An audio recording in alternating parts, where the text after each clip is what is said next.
ทีมชาติไทยน้ำตาตกเหรียญทองอยู่ในมือแท้ๆก็ยังปล่อยให้เวียดนามฉกขโมยเอาไปจนได้ทักทายสบายดี FC แฟนคลับทุกทานมาพบมาพ่อกันคลิปนี้มีเรื่องราวข้อมูลข่าวสารที่มันฮ้อนแห้งเดือดปุดนั่นก็คือบานเตะยู22ปีเนาะของบรรดาทีมชาติในอาเซียนของพวกเขาที่ไปแข่งขันซีเกมยูที่ประเทศไทยมาถึงวาระสุดท้ายไปเป็นทีเรียบร้อยแล้ว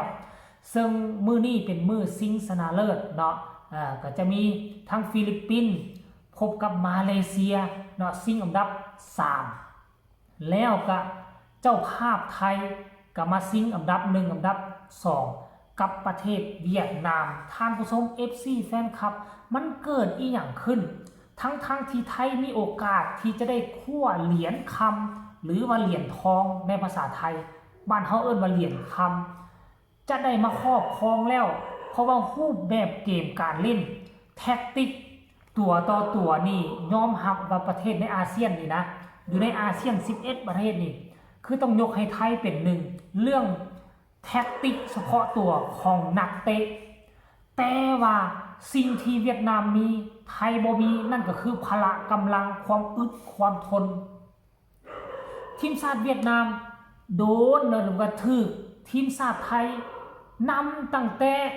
บ่กี่เท่าใดนาทีตอนครึ่งเวลาทำอิฐนำตั้งว่า2ประตูในช่วงครึ่งเวลาทำอิฐน่ะเวียดนามถือไทยนำ2ประตูกับพยายามพักดันเปลี่ยนเกมลุกเนาะได้เปลี่ยนโตในนาทีที่30ปลายเปลี่ยนโตเข้าไปรูปแบบเกมก็ยังบ่มีหยังเปลี่ยนแปลงเนาะเปลี่ยนกันลุกเปลี่ยนกันฮับจนว่าจบครึ่งเวลาทำอิฐไปด้วยสกอร์ไทยนำเวียดนาม 2-0 เฮ็ดให้ประชาชนชาวไทยบ่ว่าจะอยู่ในสนามบ่ว่าจะอยู่นอกจอบ่ว่าจะอยู่ต่างประเทศและทั้งผู้เล่นชาวไทยมีความมั่นอกมั่นใจเฮาเก็บ2ประตูไว้แล้วครึ่งเวลาที่2คงจะบ่มีหยังยากสำหรับทีมชาติไทยเพราะเฮาก็ฮู้อยู่แล้วฝีไม้ลายมือของนักเตะไทยบ่ธรรมดาแต่ปรากฏว่าพวกเจ้าฮู้บ่เข้ามานะครึ่งเวลาที่2บ่เพียงแต่เท่าใดนาทีเวียดนามมาได้ลูกจุดโทษเป็นโตเปลี่ยนเกมเป็นโตพลิกเกมก็คือผู้เล่นเวียดนามแทงทะลุไปแล้วก็มีผู้เล่นเวียดนามอีกผู้นึงแลนเข้าไปถึงบานก่อนตีนซ้ายนี่ไปแตะเอามักบานหั่นลีกผู้รักษาประตูไปแล้วแต่ผู้รักษาประตูก็มาคุบถึกตีนของผู้เล่นเวียดนามกลายเป็นประตูที่สำคัญให้เวียดนามตีไข่แตกแล้วพวกเจ้าฮู้บ่เกมมันก็ยังถึกเวียดนามบุกใส่อย่างต่อเนื่องจนมาฮอดนาทีที่50กว่าเวียดนามมาได้ประตูที่2เป็นประตูตีเสมอประตูที่2นี่เป็นเวียดนามบุกไปบุกมาเนาะแล้วก็ไปได้บานเตะแจหรือว่าบานเตะมุมนั่นเองผู้เล่นเวียดนามก็เปิดโด่งสาดยาวเข้ามาบานคุกคีกันอยู่หน้าประตูได้โดดขึ้นเอาหัวซัดนะมีประมาณ4คนผู้เล่นเวียดนาม2คนผู้เล่นไทย2คนแล้วก็บวกใส่กับพวก3ประตูไทยก็กระโดดขึ้นเส้นเดียวกันแต่ว่ากระโดดขึ้นพลาดเป้าบานทะลุเข้ามาเสา2มีผู้เล่นไทยกับผู้เล่นเวียดนามกระโดดขึ้นมาอีก2คนลักของเวียดนามหนาแน่นดีกว่าเนาะก็เลยไปดันใส่บานตกใส่ผู้เล่นไทยเอิ้นว่าทำเข้าประตูตนเองไปเวียดนามได้ประตูที่2ตีเสมอทันทีโอ้โหผู้พากย์เวียดนาม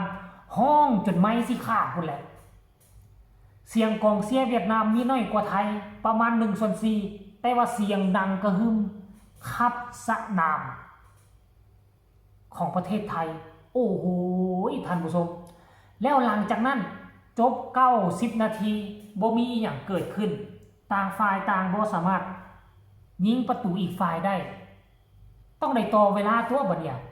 ต่อเวลาอีก30นาทีอีก30นาทีแต่โซกเข้าข้างเวียดนามโอ้ยทุกคนเลยต่อเวลาไปบ่กี่เท่าใดนาที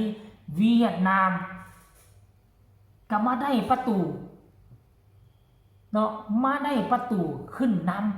ำจนได้โอ้โหทานผู้ชมเอ้ยเนาะมาได้ประตูขึ้นนำจนได้แล้วเป็นประตูที่สวยสดงดงามผู้ลิ่นเวียดนามเลยน่ะต่อเวลาแล้วพละกำลังแข็งแรงบ่เคยตกแม้แต่น้อยเดียวเลยทุกคนเอ้ยมา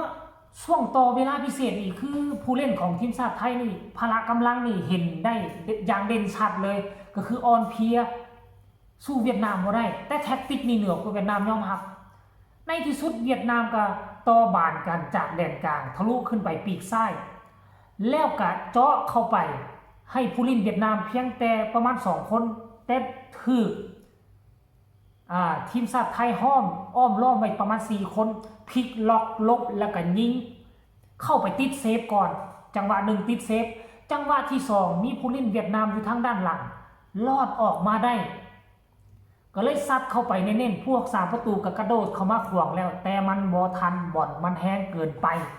เฮ็ดให้เวียดนามได้ประตูขึ้นนำเป็น3-2โอ้โหบาดนั่นแหละสนามเกือบแตกทั้งกองเชียร์เวียดนามทั้งกองเชียร์ไทยจักโฮใส่นักกีฬาตนเองของเวียดนามก็โฮดีอกดีใจโอ้โห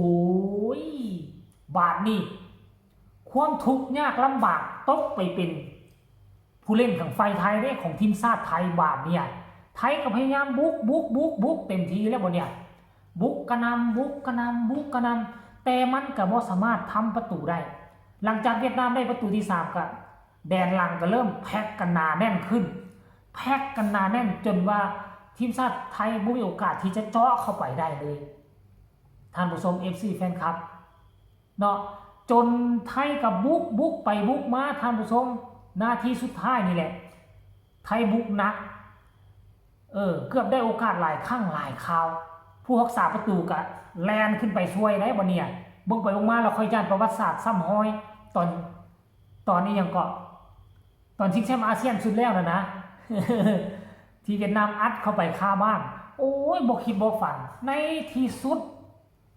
กรรมการกะเป่ามักวีดจบการแข่งขันเวียดนาม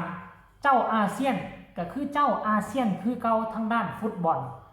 เวียดนามได้รับ